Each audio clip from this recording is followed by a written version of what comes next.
Got to leave house in Harlem. Yeah, good old Harlem. You have your fun, brother Harlem.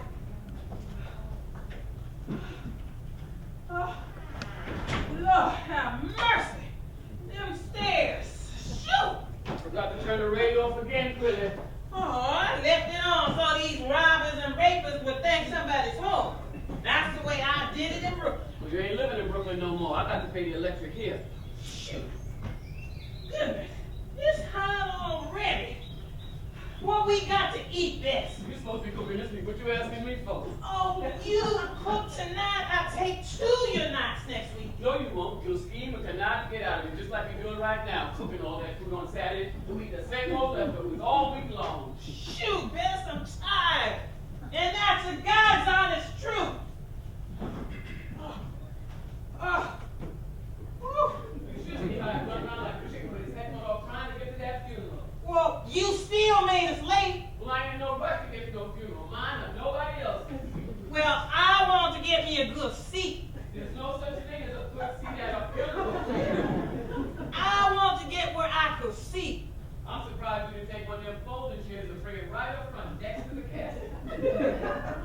Did you see that dress they put on her? Lord have mercy. That was one ugly dress. My sister said that was her favorite dress.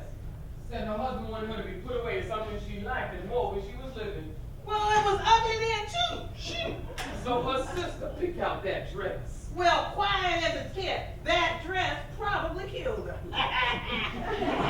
And then they went and put her in all that bright red lipstick.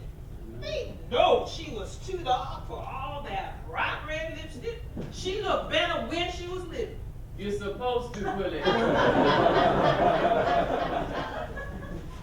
What a way to spend eternity in an ugly dress and bright red lipstick.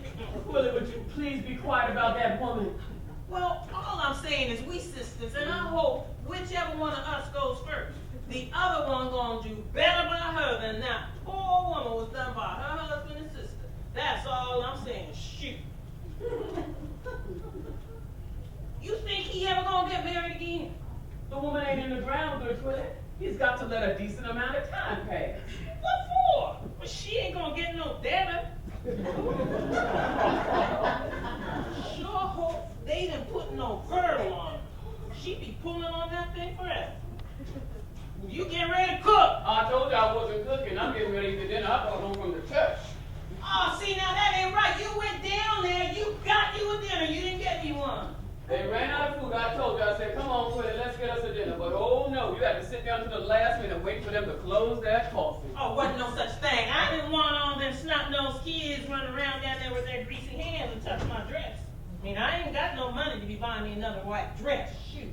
Now if you wear that dress today, Quilly, you wouldn't do nothing but showing off. Ladies of the Golden Scepter. No, nobody done that church know nothing about no ladies of the Golden Scepter except you and Sister Wallace. And you ain't been to a meeting since you moved back here from Brooklyn a month ago. Over 50. And you and her running around the church looking like the Gold Dust twins. You just jealous. All right, I'm jealous. But I tell you this. You opened your mouth about frying chicken for Sister Wallace and those children to take on the train when they go back down home to Georgia for Mother's Day. Now don't you fix it in your head to try to connive me into frying that chicken because it's my week to cook. She's your large sister. I ain't gonna ask you nothing. I'm just saying I know you, Quilly. I ain't studying you. Good.